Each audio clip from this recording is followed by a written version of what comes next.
Welcome to the latest episode of Five on the Floor on the Five Reasons Sports Network. Thanks for joining us on your favorite podcast app, on Apple Podcasts, on Android, Spotify, or the Five Reasons YouTube channel. Make sure you hit like, subscribe, turn the notifications on. Also, check out Prize Picks. That's our official fantasy partner, Daily Fantasy. Use the code 5, FIVE. Put down $5. You get $50 to play right away. What better way to get through a frustrating NBA season than make some money, right? PrizePicks.com.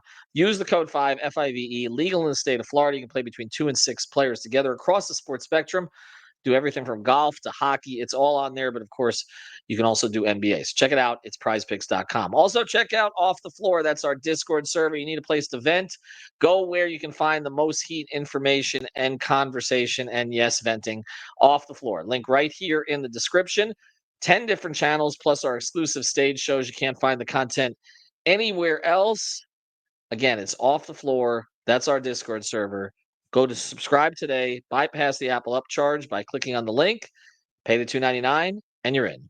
And now, today's episode. Down the Biscayne. Yikes. 5 on the floor. Ride for my dogs. Where here's the thing. You can check the score. Hustle hard, couple scars, wearing bubble frogs. Down the Biscayne. Kept the floor playing, got it all band. Y'all seen the block, stop with one hand. And Pat we trust, it's about have the guts. We're here to bring the heat, y'all can hang it up. Welcome to Five on the Floor, a daily insider show on the Miami Heat and the NBA, featuring Ethan Skolnick, Greg Sylvander, Alex Toledo, Brady Hawk, and others from the Five Reasons Sports Network. Also, make sure to subscribe to Off the Floor for the most heat anywhere.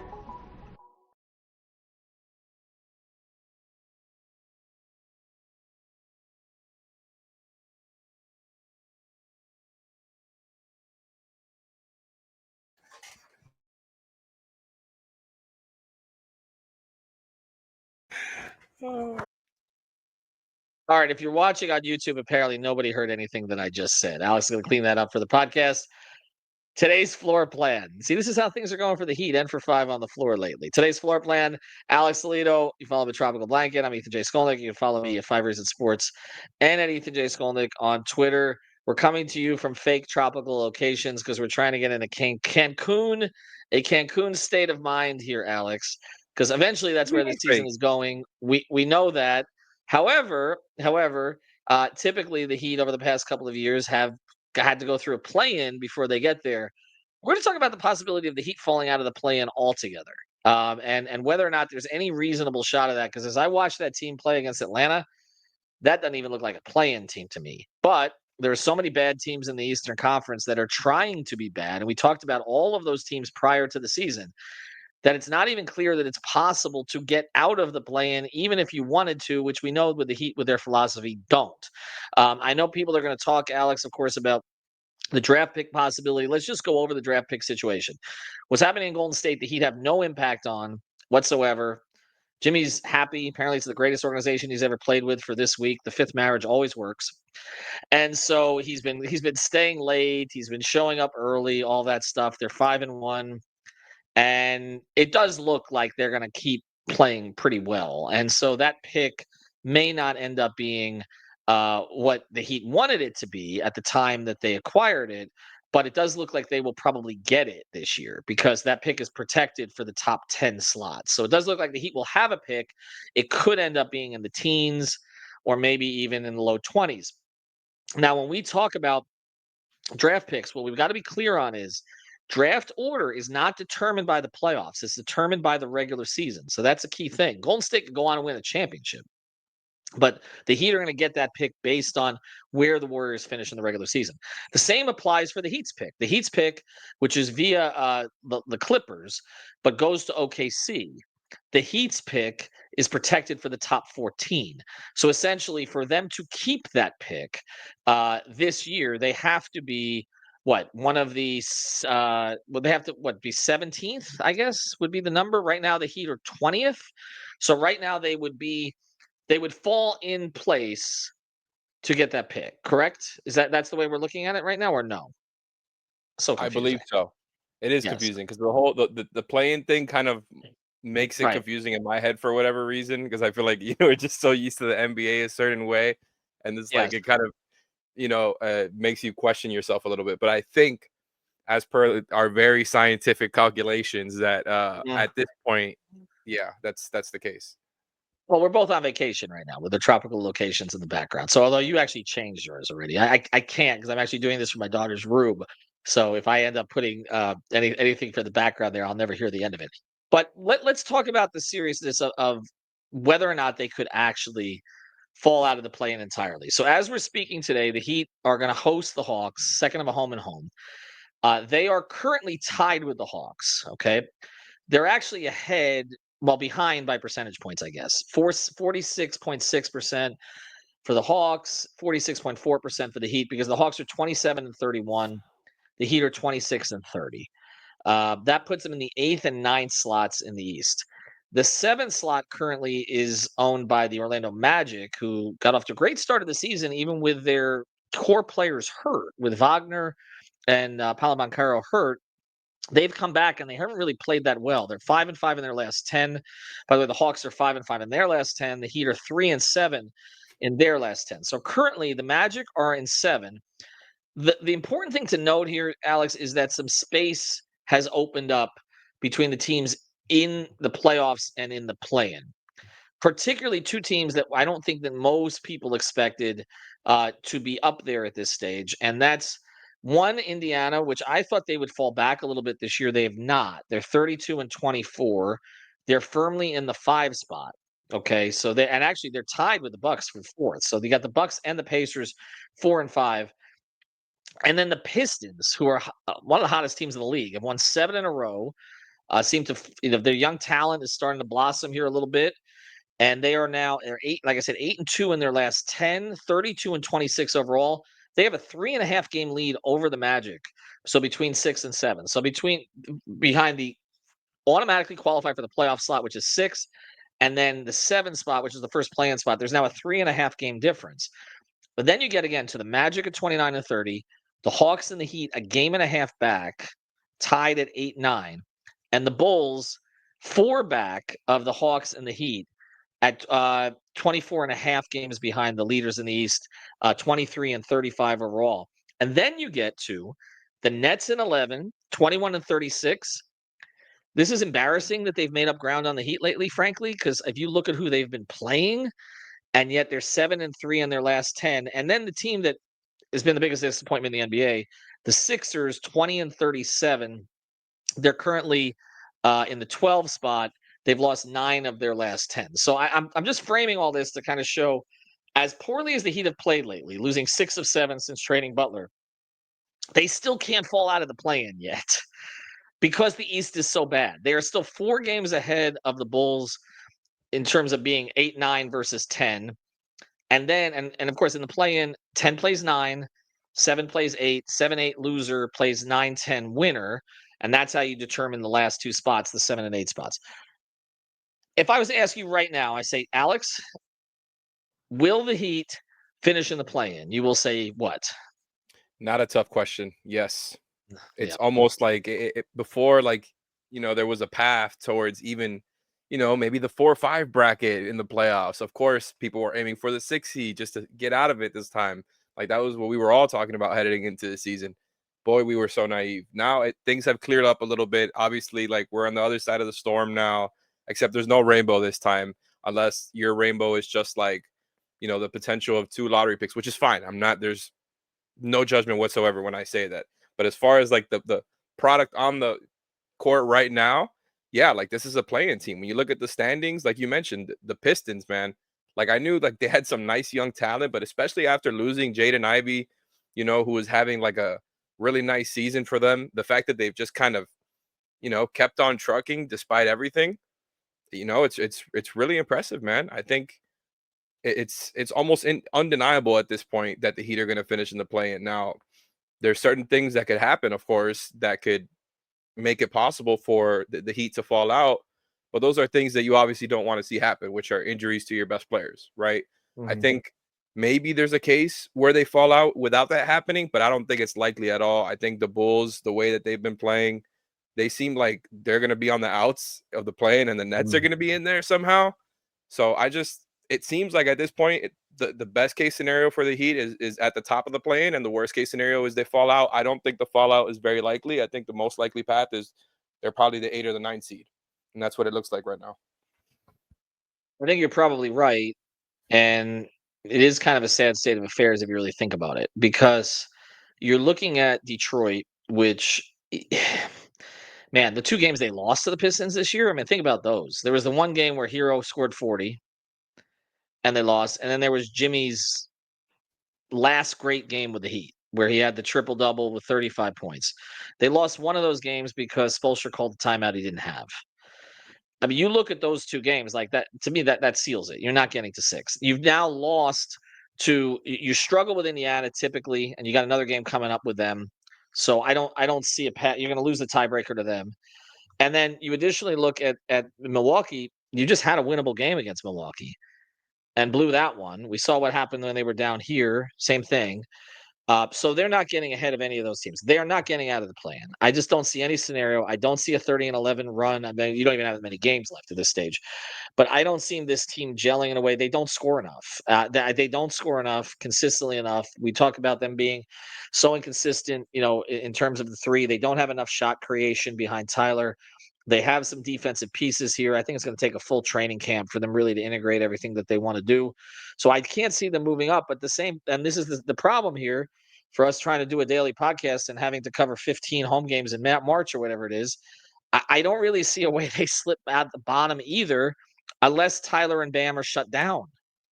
I can't see it, because I'm looking at these other teams. You mentioned the Bulls. Okay, well, the Heat lost a game to the Bulls recently too that they shouldn't have lost. I mean, they keep losing to these teams, but the Bulls traded Levine. They're not really trying to compete in any significant way. Barry's kind of mocked this idea that it's always the Heat, the Hawks, and the Bulls in the play, and it is of late. But here's the other one. You would have to believe that Brooklyn, okay, which somehow has won 7 of 10. I mean, I'm looking at Brooklyn's, and we can talk about some of the issues that the Heat have had, and obviously Jimmy's situation. But look at what Brooklyn's playing right now. Like, their leading minute getter on the season is Jalen Wilson, a former second-round pick. I mean, they've got some young players on this team, but not high upside young players. Cam Thomas, who was their leading scorer, has missed more than half the season at this stage. He's played a total of 19 games. They traded Mikal Bridges obviously before the year. And you look at Cameron Johnson's been their one consistent guy. They didn't trade him, and Nick Claxton, but that's really it. I mean, you're talking about Cameron Johnson and Nick Claxton. I mean, the Heat have at the very least Bam and Tyler. You shouldn't have a situation where the Heat are losing 6 out of 7 and the Nets are winning 7 out of 10. But can you see any sustainability for that? Yeah, I'm obviously not watching enough Brooklyn Nets basketball to give you a fair statement on like what's sustainable or fluky in their game. Just off of talent and what we've seen of them, right? Like they don't seem like they're the type of team to be able to keep up. Or what is it, a 70 win percentage? So I feel confident in that part of it. But it is just to say like that they're trending in the right direction. The Heat are obviously not at the moment, and the Heat can clean things up and just go back to being mediocre. Like that's not out of the possibilities as well. Like it's just the problem is they've been worse than mediocre as of late because they're putting up like, again, I said this like weeks ago when they first started doing this stuff. It's very like nostalgic for me as somebody who grew up watching early 2000s basketball, seeing these scores, except it's not it's a bad type of nostalgia because you're not getting PTSD. the good part of it. PTSD is what it is. Yeah, because the problem is they're the only ones finishing with that type of score. The other team is like more or less around what you would expect, maybe a little lower than usual. But the Heat are the ones finishing with like 86 and 87, like they did in that 2-game stretch a week or two ago.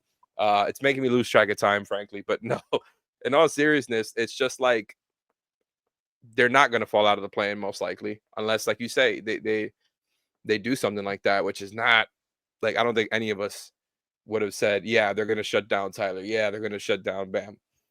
They Not to won't. speak for everybody, but that's just not something that any of us won't. were even like anticipating. You know what I mean? It doesn't sound like a Heat type of move. Well, they did it in 07, 08 with Dwayne and with UD, but there were significant injuries in those situations, and then it just kind of piled up. They traded Shaq.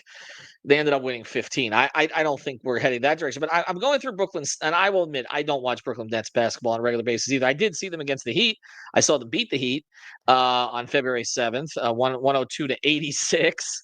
But if you go through like their scores, they're not scoring either. They had a win in this run that they've had. Okay, it started. They beat the Hornets by 21, 104-83. Jordy Fernandez must be doing a good job as a coach defensively because they're not giving up points right now. They won a back-to-back against Houston with the 2 days in between, 110-98, 99-97. They've lost twice in this stretch when they've won 7 of 10. They've lost twice to the Wizards. They lost 119 to 102. They just lost 107 to 99. But you can see these scores. Like they've scored between 96 or 97 and 110 points in all of these games. They've lost twice to the Wizards, and somehow they picked up 5 games on the Heat. So you're And they telling beat the Heat in that stretch. You're telling me that a team is out executing the Heat on being young and good on defense and fun, and a team that nobody would have picked out, like This is why talent-wise, be like, oh, this team is going to have a run. This is why I'm struggling to make excuses for them with incorporating new players, because I'm looking at that Brooklyn roster. I'm looking at their struggle to score. The fact that they haven't had Cam Thomas, D'Angelo Russell, who they picked up, has been hurt also. They've somehow lost 2 to the Wizards, and they're 7-3 in the last 10. Like they played some bad teams in there, Like a but puzzle. I can't, it doesn't make any sense to me, and it just shows you where we are with Miami. On the other side of this, though, we're going to get to your favorite topic. Oh, God. Would you rather be the Sixers, and is it possible that the Sixers, who I guess Stephen A. Smith declared like the biggest disaster in sports, could they actually pass the Heat from the 12 seed? Before we do, let's tell you about Cousins moving. And now it's time for Who's on the Move, sponsored by our friends over at Cousins USA Moving and Storage, family owned and operated since 1996. They can service both residential and commercial moves, whether you're going across town, across the state, across country, and even across the globe. They have a 15,000 square foot private warehouse in Lauderhill, Broward County. The number one priority for Cousins Moving is transparency and being honest with their customers. They have a very low turnover, with most of their movers working for them for over 10 years. So find them online at Cousins Moving on Instagram, Facebook, and Twitter, or visit the website at www.cousinsusa.com/5RSN. They've got an exclusive offer through 5RSN. You get 5 free wardrobe boxes with your next move, so there's no need to pack your clothes away in suitcases. Just mention 5 reasons. And now, who's on the move? Okay, well, the Sixers are moving down fast. They just gave up 142 to Chicago. By the way, the Hawks gave up like 140, didn't they? And then the Miami couldn't crack 90. Okay. Yep.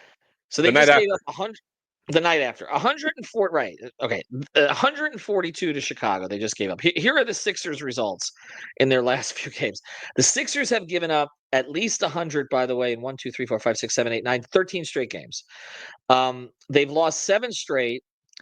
In those games, they've lost 108, 101 to the Heat, 125 to 112 to the Pistons, 135 to 127 to the Bucks, 106, 103 to the Raptors, 100 to 96 to the Nets, 124 to 104 to the Celtics, 105, 103 to the Nets, 142 to 110. Nobody in Philadelphia wants Paul George around anymore. Embiid, again, another surgery situation. They started against the Bulls. Their lineup was, let me go through it. Their lineup here was Oubre, Paul George. They've traded Caleb Martin, too. He's not even there anymore. Quentin Grimes, they acquired from him, has been pretty good. But their starting lineup was Oubre, Paul George, Maxey, Quentin Grimes, and Yabusele, who's the player who played in the Olympics. They picked up. They're giving minutes off the bench now to Lonnie Walker. He played 24. Ricky Council, Jared Butler, Andre Drummond, David Roddy, and Jeff Town. So basically, it's Tyrese Maxey, sort of, the wheezing corpse of Paul George, and not a whole lot else. Do you see any chance that they make a run the other direction? I mean, they do have their pick this year, I believe. So, do you see any chance of them writing this and challenging the Heat when they are currently How many games? They're 6.5 games behind Miami, and they're in the 12 spot. I don't know how many times you're going to hear me say easy question twice in one show, but this is another one. Like, no, I don't. Even for as sub-mediocre as the Heat have been as of late, the Sixers, their situation is probably worse at the moment. No, I would easily not rather be the Sixers. My answer hasn't changed. And honestly, I don't know why it took you so many years to get back to this topic. There would have been so many times I would have been, much more excited to answer this. Not this time, but it's still an easy answer regardless, right? It's like the Sixers are in such a bad situation as far as like Embiid's health, right? It's every year, and now like this whole thing is kind of out of the blue. Like they thought he was going to come back. He's not going to come back. Like there was essentially setbacks, right? And now there's like options he has to choose from as far as what they're going to do with the meniscus, and something about breaking a bone in the hip is one option so that they can fix it. Like this does not sound good, right? As somebody who doesn't know shit, just to be clear. But what I can see is that it's bad, right? Like it's really bad. Paul George is the worst contract in the league. For all the talk we did about Bradley Beal, like Paul George is like, what is it, 4 years, 3 years older than him, and he's going to get paid through 38, his age 38 season. Podcast though. Yeah, he's 35 right now, and look at what they're saying about him. Look at kind of the way he's performed. How do you think he's going to look at 38? Right? Like the only thing separating those two is that Bradley Beal has a no trade clause, which makes it a conversation. And I'm not one to talk about contracts usually, but the Paul George thing is so bad that it stands out. Like it's in a category of its own. If there was no trade clause for Bradley Beal, right? At least at this moment, it's the worst contract in the league. Then like between that and then Embiid thing, like absolutely not. Like for as good as Maxey is, absolutely not. It's an easy question. I don't think they're gonna make a run there. And I was trying to look up their pick situation because I believe there's a scenario where the Spurs get. I was trying to look up the protections, and I didn't get to look it up in time because I was looking at somebody talking about this the other day. There's like a scenario where the Spurs get like 3 picks, 3 like good firsts this year, depending on like shakes out. And I think the Sixers are a part of that. Well, either way, all right. So we've come to the end of this. I'm going to leave my tropical location here, and I'm going to see you at the arena tomorrow night, and we're going to sit through this. But let me just. I know it has, and now we're going to be there the whole month. Like we can literally set up shop there the entire month to watch them score 86 points. Oh, you want me to clear up the Sixers pick thing? By the way, I finally got it here. Yes, real quick. So if the Sixers, if the Sixers pick, if they draw 7th or later, their pick goes to the Thunder, not the Spurs. So I confused that whole thing. Okay. Well, either way, you're breaking up at this point. So we'll get to it. We'll get it on the Discord. I'm with you. Okay, they're stuck in the play-in. I don't see any way out of it above, and I don't see any way out of it below. They're in this 7 through 10 space. Maybe they still would have been here if they didn't trade Jimmy. It's possible. Maybe they would have made a run at Indiana or Detroit. That was possible too. Obviously, that's not happening at this stage. And we're going to have to find some topics, some things to look at, because this is pretty much a 25 game. I wouldn't call it a sprint. It's going to be tough to watch them be inconsistent, battle through this stuff when you know what the outcome is. We know they're headed to the play-in, and then they're going to play Atlanta or Chicago, most likely, or Orlando. It's going to be 76-73. And that's going to be the play-in game, and just hopefully Max doesn't put his foot on the line again. Alex, we probably appreciate lose this time though. It might be better for them. I don't know. Unless you want, that's another topic we'll have as we get closer. Do you want to see this group in a playoff series against Cleveland or Boston? Another topic for another day. All right. Thank you, Alex. Appreciate it. We'll have more content coming up. Probably we'll do something with Eternal too, because he saw the team in person in Atlanta. And obviously we'll have coverage, Alex Brady and myself, from the arena on Wednesday night. Have a good one. Thank you for listening to the 5 on the Floor on the 5 Reasons Sports Network. After all, someone needs to listen to my dad.